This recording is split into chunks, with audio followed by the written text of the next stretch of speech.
Gracias, hermano. Gracias, Pastor Vilches, por su ponencia. Que el Señor le bendiga.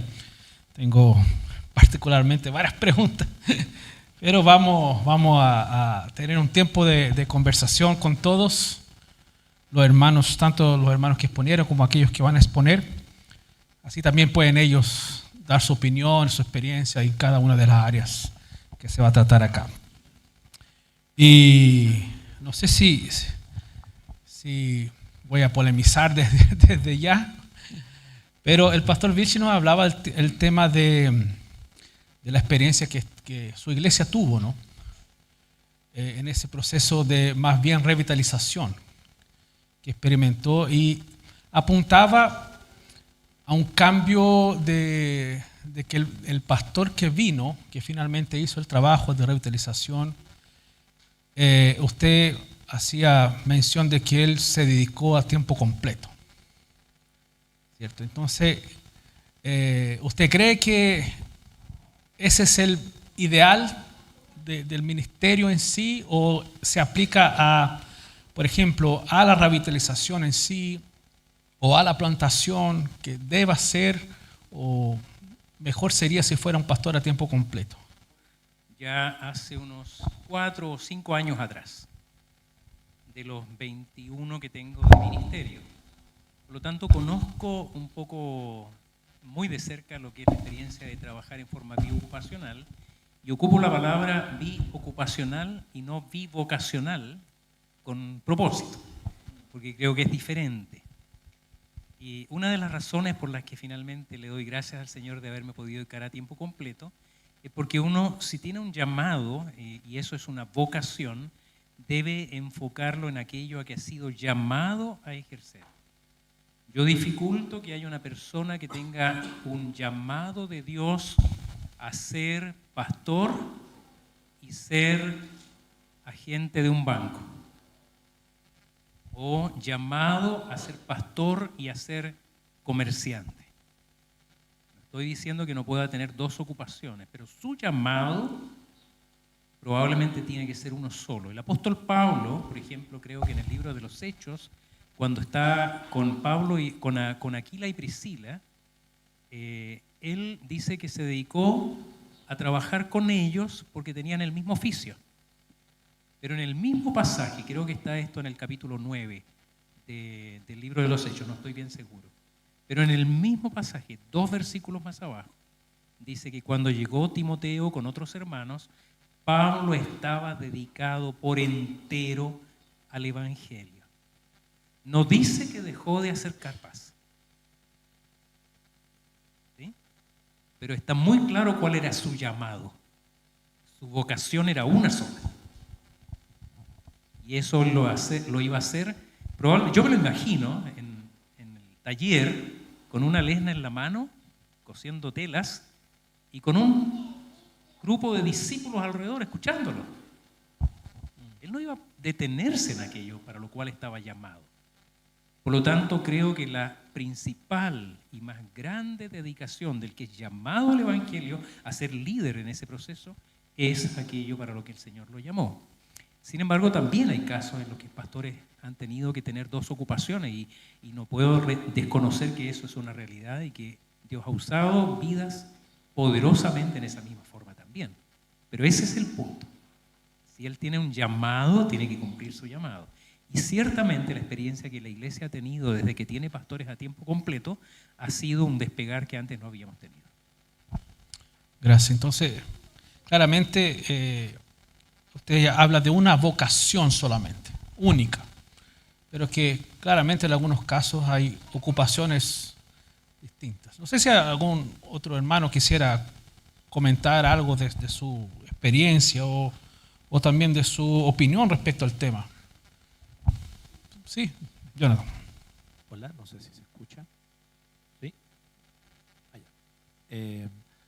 Yo añadiría lo que dice el pastor David, por experiencia propia, decir que plantar iglesias es costoso y hay que hacerse la idea de que es así. Yo creo que es una ilusión pensar que uno puede plantar iglesias sin pagar un alto costo, digamos.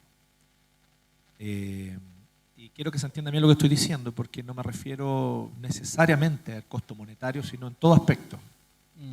Entonces, cuando empezamos a plantar Iglesia 1, yo tenía otro trabajo, y yo relacionado con el ministerio, pero era otro trabajo. Yo estaba dedicado a la dirección administrativa del seminario. Y con el tiempo que tenía, empezamos la plantación de la iglesia. Y después, con los años, estuve a medio tiempo por un periodo corto, y ya después finalmente me dejé la dirección del seminario para quedarme solamente como pastor de la Iglesia 1. Y eso tuvo un costo para mi matrimonio y para mi familia.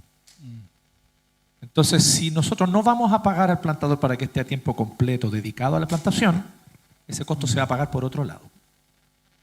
Eso es todo lo que yo quisiera decir. Importante. Gracias, Pastor Jonathan.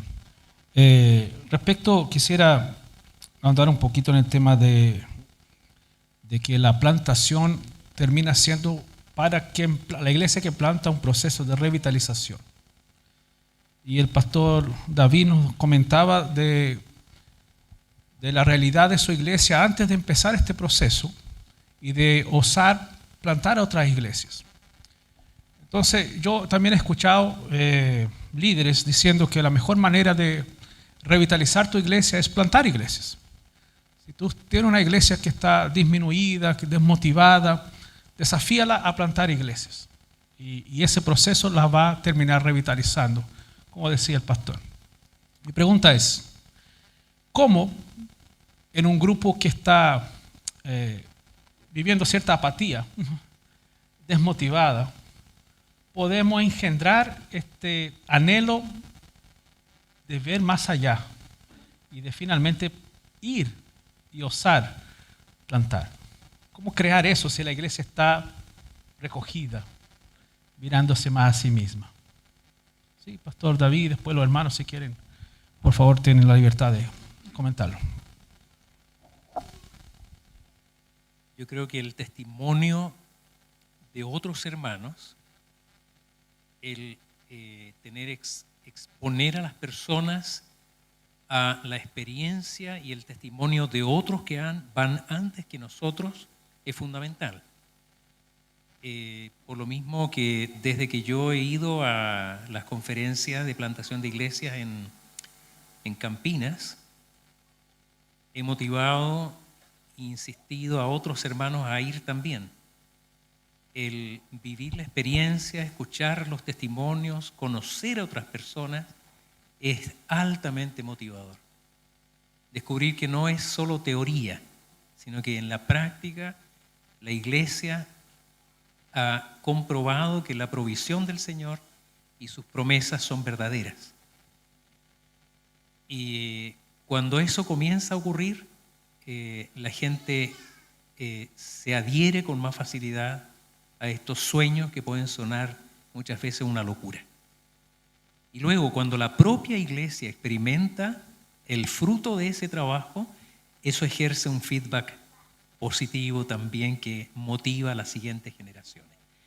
Cambiar el paradigma de una iglesia que se ha acomodado con el paso del tiempo a sus actividades habituales y que dice, así estamos bien, ¿para qué vamos a hacer más? No es fácil, ¿no? Porque tendemos nosotros a acostumbrarnos y nos sentimos cómodos con eso. Tenemos una iglesia que nos recibe, que está bien, que tiene su culto, financia sus actividades. ¿Para qué vamos a hacer más? Pero si se logra romper ese punto, ¿no?, crítico, entonces hay el anhelo de más. A propósito de eso, una experiencia que contaba cierto pastor que creo que viene muy al caso, ¿no? Decía que su esposa y él ella estaba dando a luz en la clínica, estaban siendo padres por primera vez. Su esposa tuvo un parto especialmente duro, difícil, muy difícil. Pero cuando iba saliendo del pabellón con esa criaturita coloradita ahí en los brazos de ella, en una camilla, ella sudorosa, roja su cara, con ojeras por el sufrimiento que había tenido, va con su bebito ahí, mira a su esposo y le dice, hagámoslo otra vez. Nada estimula más que volver a ser padres que tener hijos. Uno quiere más. Gracias. Quiero aquí unir un poco con la historia, Jonathan. Si es posible hacer ese puente ahí. Porque de manera interesante, cuando tú exponías, decías que la iglesia no estaba en una buena condición en los principios de la Reforma. Entonces, tomando esa condición de esa iglesia apática, alejada de la Escritura, y un movimiento que surge desde ella misma y que la reforma y miramos la revitaliza. Ya, la misma figura que estamos hablando aquí con el pastor David, ¿no? Pero a nivel mundial. Una iglesia de Cristo apagada a una iglesia que empieza a levantarse, empieza a despertarse y finalmente ocurre el movimiento, todo que vemos y que somos hijos. ¿Cómo eso pudo, qué se enfrentaron esos primeros líderes que miraron y dijeron, esto tiene que cambiar?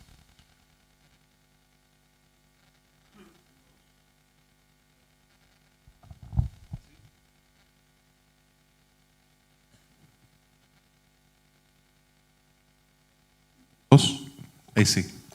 Bueno, más que tratar tal vez el tema de la reforma, quiero mencionar lo que fue la iglesia protestante en el siglo XVIII y XIX. Ya. ¿En qué sentido? Porque es la época que se le va a denominar como la edad dorada de las misiones protestantes. La reforma va a tener este momento de despertar espiritual dentro de la misma iglesia, como bien dice su nombre, una reforma de la iglesia. No obstante, cuando ya la iglesia está establecida y sean iglesias nacionales en los diferentes países de Europa o los Estados Unidos y las colonias que estos van a tener, van a pasar por un momento de apatía, bueno, ya estamos establecidos, ¿para qué vamos a seguir creciendo? Bueno, no creo que esa haya sido la idea, pero finalmente eso es lo que terminó. ¿Qué los despertó? ¿Qué los hizo después extenderse y llevar el evangelio a otras partes del mundo? Fue el hecho de ser conscientes de qué es lo que eran, de que eran iglesia, de que eran una comunidad de creyentes que tenían un propósito de seguir extendiendo el mensaje de Cristo. De hecho, los grandes movimientos misioneros que surgen en el siglo XVIII, primero en Inglaterra y después se extienden a las diferentes partes de Europa, parten con esta idea. ¿Quiénes somos? ¿Cuál es el propósito real de la iglesia? ¿Solamente seguir manteniendo lo que tenemos hasta ahora, luchar por esas migajas que hemos podido conseguir? ¿O tratar de extender este mensaje y ampliar la carpa? De hecho, hay un constante mensaje es como pujante este asunto. A ver, hay un ejemplo claro de Andrew Fuller, que en un contexto británico en el que no había interés por las misiones, en un contexto donde gran parte de Inglaterra era cristiana y por tanto no había un interés en seguir avanzando en torno a eso, él motiva que se funde una de las asociaciones misioneras más grandes que ha habido en la historia en el mundo protestante, al punto de que es la asociación que manda a William Carey a la India. Y ellos tienen ese interés de poder recobrar el propósito de la iglesia, que es seguir extendiendo la carpa. De hecho, ese es el concepto que ocupan, basado en el mensaje de Isaías, de extender la carpa, de no quedarse cómodos en la posición en la que se encuentran y seguir extendiendo el evangelio hacia las diferentes partes del mundo. Con eso quería hacer solamente alusión a un ejemplo que tenemos aquí localmente en la iglesia presbiteriana de Concepción. Es una iglesia que tiene más de 100 años y por muchos años fue una iglesia que estuvo estancada sin ninguna plantación. Después de escuchar testimonios de otras iglesias y entender cuál es el propósito real de la iglesia, que es seguir extendiendo el reino de Cristo para la gloria de Dios, se involucró en 2 proyectos que llegaron a término como iglesia y hoy en día está involucrado en 4 proyectos de plantación. Cuando una iglesia realmente se involucra en esto, lo sigue haciendo porque, como bien decía el pastor, se enamora de esto, se enamora de la causa de Cristo, se enamora del propósito por el cual Dios también forma la iglesia, que es que todas las naciones honren y glorifiquen al Señor, de que otros también sean partícipes de esto que nosotros hemos podido conocer. Creo que ese es el fin que motiva a las iglesias, el fin que ha motivado a la historia también a que esta sea extendida. Amén. Tú también decías, Jonathan, que un lugar muy importante que ocupó el pensamiento reformado fueron las universidades. Y un hermano nos preguntaba acá, ¿qué hacer en nuestro contexto, ¿no? Si nuestras universidades están llenas de ideologías y pensamientos contrarios a la fe. ¿Cómo llegar ahí? ¿Está más difícil hoy? Sí, no. Así como plantado en iglesia, llegar a los centros culturales o de producción cultural siempre va a ser difícil, porque requiere de tiempo, requiere de trabajo, requiere de inversión, requiere de hermanos que se comprometan con la educación, se especialicen, que hagan magíster, que hagan doctorado, que puede parecer un ámbito así como secular o mundano, pero la verdad no. Si se quiere ganar ese espacio de la universidad, requerimos de hermanos en Cristo que quieran avanzar en la academia. Hoy en día, uno de los mejores académicos a nivel nacional en el plano de filosofía e historia es el profesor Manfred Svensson. Es reconocido no solamente a nivel nacional, sino también internacional. Él es un hombre que se ha dedicado a trabajar en la academia y ha entrado en la academia y tiene una voz hoy en día importante en la misma. Pienso, por ejemplo, también en la Universidad de Concepción, la hermana Laura Benedetti, el hermano David Oviedo de la Iglesia Anglicana. Son gente que ha podido llegar a la esfera educativa y ellos tienen una voz en donde se encuentran. Entonces, el punto está en qué tan comprometidos estamos con llegar allí. Cuando uno tiene llegar hasta ese punto de ser profesores, de poder extender las ideas, es lo complejo y ahí es donde hay que poner tal vez un foco a trabajar. Hay que recordar que muchas de las ideologías que llegaron hoy a ser predominantes en las universidades son porque esas ideologías se comprometieron con formar personas que llegaron a esos puntos de producción cultural. Si hoy en día hay gente que comparte cierta cosmovisión determinada dentro de las universidades y eso influencia sobre un grupo de estudiantes, es porque esas ideologías llevan años trabajando. Para poder tener un dominio cultural sobre centros como las universidades son trabajos de 80, 60 años. No son trabajos de 5 años o de 3 años en los que uno dice ya preparamos un conjunto de personas y ya ganamos la universidad. Para que una universidad sea ganada bajo un concepto ideológico o una forma de pensamiento requiere un trabajo sistemático, constante, que de repente pide décadas de un trabajo que puede hacerse para poder influenciar sobre futuras generaciones. Creo que de repente tenemos esta idea de que las cosas son rápidas y deben ser en el ahora, pero en realidad los trabajos son sistemáticos, son constantes y requieren de mucha inversión para poder ser llevados a cabo. Creo que no es imposible, de hecho creo que es algo que la iglesia debe hacer, pero debe también saber invertir en ello.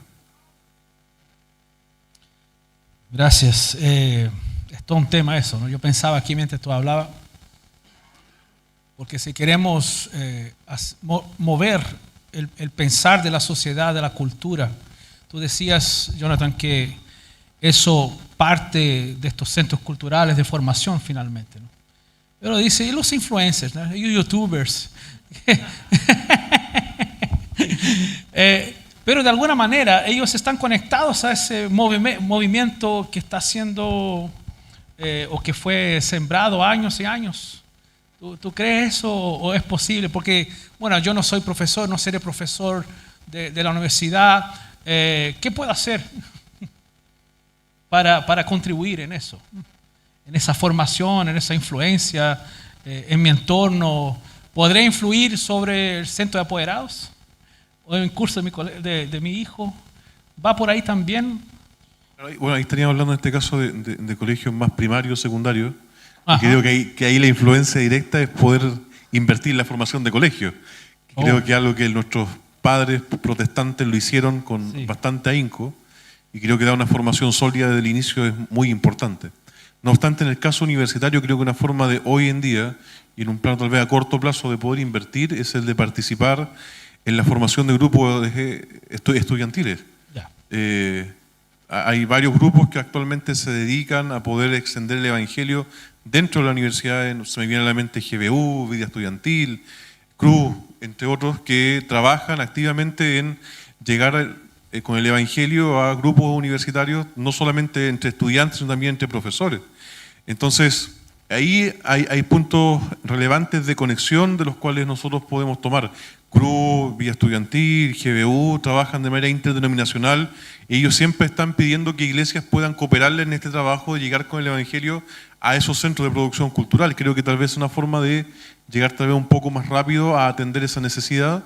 No obstante, si uno quiere llegar, como bien decía, a esa toma de la universidad a nivel de pensamiento, son trabajos mucho más largos. Claro que Pero a sí. nivel práctico y en el ahora, creo que apoyando a los grupos universitarios ya presentes en la universidad y siendo un apoyo para ellos como iglesias locales, es algo bastante bueno. Qué bueno, bueno. Hablando y volviendo al tema de la plantación, Pastor David, o todos los demás también, por favor, si quieren opinar. ¿Cuál sería la motivación para plantar la iglesia en un lugar específico? ¿Miembros en el lugar, adherentes, conocidos u otra razón? ¿Qué es lo que inclina finalmente la balanza para pensar, aquí vamos a plantar?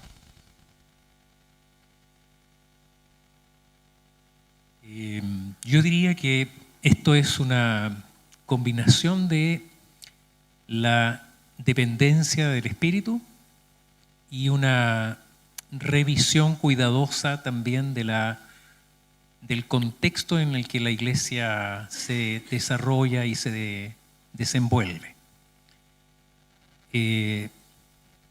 Una mirada puesta en ocasiones en lugares que uno diría, bueno, pero acá no hay una necesidad social muy importante.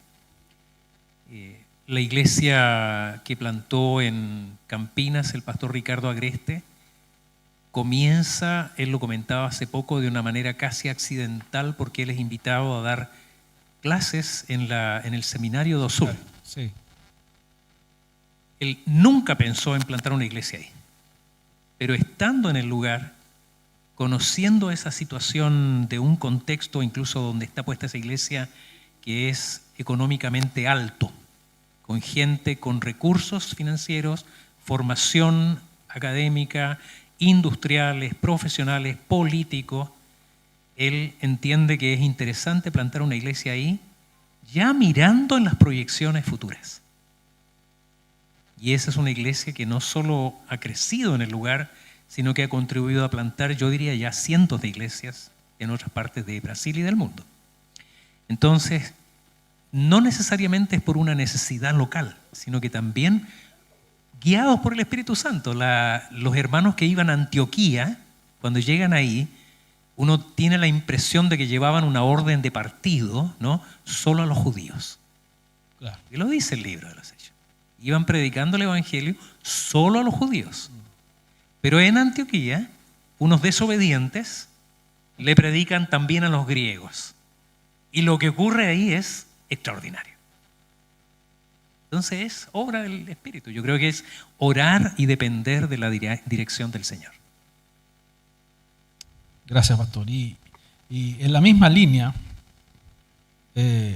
algunos hermanos nos ponen la situación de la iglesia local, que dice actualmente en nuestra iglesia tenemos una pequeña, avanzada, ¿cierto? Una iglesia plantada, donde siempre han habido encargados no preparados académicamente. O sea, no hay personas que fueron al seminario con estudios formales. Eso siempre ha llevado a que sea totalmente dependiente de la iglesia madre.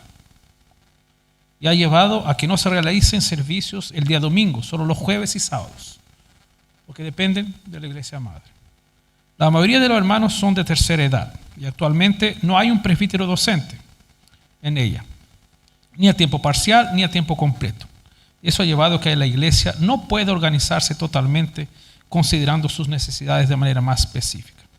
Entonces la pregunta del millón, ¿qué consejo puede otorgar para poder establecer una iglesia más formal? ¿La iglesia debiese pensar en preparar a jóvenes y hermanos para el ministerio? La respuesta de esto es un proyecto. No sé si alguien se atreve ahí. Por favor. Bueno, pienso que las iglesias locales tienen que ser estos centros de entrenamiento, literalmente, por medio del ministerio de la palabra, el discipulado, como dice Efesios, ¿cierto? pastores, maestros que edifican a los santos para que a su vez ellos edifiquen a los creyentes, ¿cierto?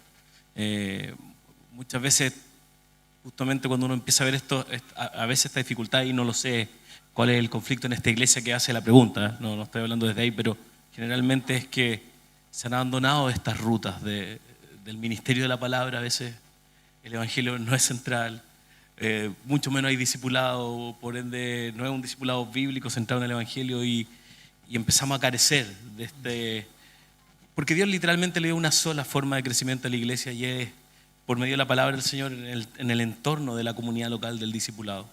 Y ahí en ese lugar es donde terminamos siendo estos descubridores, estos cazadores de dones, literalmente, donde empezamos a identificar, la iglesia local identifica y empieza a ramificarse y aparecen los dones, como decía el pastor Vilche, ¿cierto?, con una sola vocación, pero en distinta ocupación. Y dentro de eso, porque no existe tal iglesia que Dios no le haya dado dones. No existe esa iglesia, ¿cierto? Entonces, Dios también ha prometido proveer de pastores. Entonces, es en ese entorno de la iglesia local, por medio del discipulado, centrado en el evangelio, que vamos a descubrir, ¿cierto? Y la iglesia va a identificar, la iglesia es muy sabia en eso, identificar estos pastores, estas personas. Y si eso nos está pasando, nos obliga a volcarnos en arrepentimiento, ¿cierto?, en oración al Señor, para empezar a formar, y son rutas de largo aliento, ¿cierto? No, tristemente a veces la iglesia ha creído que los pastores van a nacer por generación espontánea. Por ahí están los pastores, ¿cierto? Y Dios los va a dar. Y no, Dios sí lo va a dar, Dios va a ser fiel, pero se lo ha encargado a la iglesia local, en formar a sus pastores, a sus líderes, trabajar en ello, invertir en ello. Gracias. ¿Alguien más se atreve? Sí. Sí, algo que quería mencionar solamente, la experiencia de la iglesia que vengo, presbiteriana, en la cual inicié el caminar en la fe, puedo decir algo súper interesante. Cuando se vio estos líderes con dones, no se dejaron simplemente nada, qué bueno que tiene dones, sino se empezó a trabajar con ellos para poder ponerlos a servir, se invirtió en ellos. Se empezó a invertir en ellos para poder enviarlo a capacitaciones, se invirtió en ellos para que pudieran tener este encuentro con la obra del ministerio, que pudieran ir también a iglesias que se estaban plantando, que pudieran practicar lo que estaban aprendiendo. Entonces, la iglesia no solamente tiene el rol de poder identificarlos, sino también invertir en tiempos, recursos, instancias que les permitan esa capacitación. Muchos de los que hoy conozco como grandes predicadores partieron con predicaciones bien paupérrimas, pero fue porque también se les dieron esa instancia en grupos más pequeños con los cuales poder ir creciendo y perfilando aquellas cosas. Preparar líder tiene que ver con eso, con un proceso de largo aliento, como bien decía acá nuestro hermano, pero invirtiendo en esos líderes. Si no se invierte, difícilmente se va a poder preparar un buen líder. Y como decía, es algo que el liderazgo tiene que percibir, que llamar y que traer. Dice, ya, vamos a trabajar contigo. Y sí, perfecto. Respecto a, quiero cambiar un poquito la temática para esta quizás última pregunta, pero se nos decía, el pastor David nos comentaba de nuestra relación con nuestro entorno, con personas que no son cristianas. Decía que tenía que ser con 80% con no cristianos, ¿no? Esa es la cifra que usted hacía mención. Pero la cultura de las iglesias generalmente es inversa, ¿no? A veces cuando los hermanos van a conversar con uno, mira, ¿sabes qué, pastor? Qué bueno, yo ya no tengo ningún amigo del mundo. Son todos cristianos, siempre estamos ahí. Y usted nos hablaba totalmente lo contrario. Debiéramos invertir justamente en quienes no son cristianos. Ahí, ¿qué nos juega en contra? ¿En nuestra teología? ¿Qué es? Nuestra mirada, nuestra cosmovisión, ¿qué es lo que está impidiendo esa mirada que debiera ser más misional? Sí, yo creo que hay un tema ahí con la teología y con el concepto de iglesia. Cuando yo era niño me sentía muy contento cuando entendíamos que el templo no es la iglesia. y decíamos, hay un enorme avance cuando entendemos que la iglesia somos nosotros, los creyentes. ¿Cuál era la trampa en ese análisis? No sé si ustedes ya se dieron cuenta. Que seguíamos pensando que éramos las personas reunidas dentro del templo, la iglesia. Entonces, cuando digo yo voy a la iglesia, orgullosamente decía, pero no voy al templo, porque el templo es la casa. Voy a la iglesia, que es la comunidad. Mientras sigamos pensando de esa manera, la iglesia va a seguir encerrada dentro de sí misma. Porque la iglesia sigue siendo iglesia allá afuera. En el barrio, en el colegio, en la universidad, en el taller, en el Uber. Está presente ahí la iglesia. Y la misión está allá afuera. Para que la sal sea efectiva tiene que salir del salero. Si permanece dentro del salero no tiene ninguna efectividad. Entonces, ir allá afuera. Yo de hecho he comentado esto otras veces. Una de las cosas que echo de menos de mi trabajo secular, cuando estuve ejerciendo la profesión, era que a mí me encantaba una pregunta que la gente solía hacerme, porque yo no tenía tiempo completo en la consulta, por lo tanto, gente que pedía hora y le pedía para la mañana y no había, porque Vilches no tenía hora en la mañana. Entonces, casi sin falta me preguntaban, ¿dónde más trabaja usted? Me encantaba, porque yo ya sabía dónde iba a terminar esa conversación. Yo ya sabía. Y tuve muchas conversaciones muy interesantes. Uno de ellos, por respuesta cuando me hizo esa pregunta, saqué una tarjeta de visita que me acabo de volver a hacer porque se ha pasado de moda la tarjeta de visita, pero yo usaba.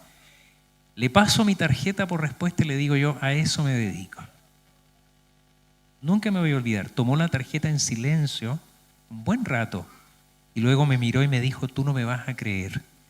Ayer hablábamos con mi esposa que esta era una dimensión en nuestras vidas que estaba ausente. Y yo tomo esto como una respuesta de Dios, me dijo. Al domingo siguiente fue a la iglesia con su esposa. Y ambos llegaron a estar tan involucrados que él fue ordenado diácono de esa iglesia. Entonces, vuelvo a decir esto de la presencia, la actividad de la iglesia continúa ahí afuera todos los días, a cada rato.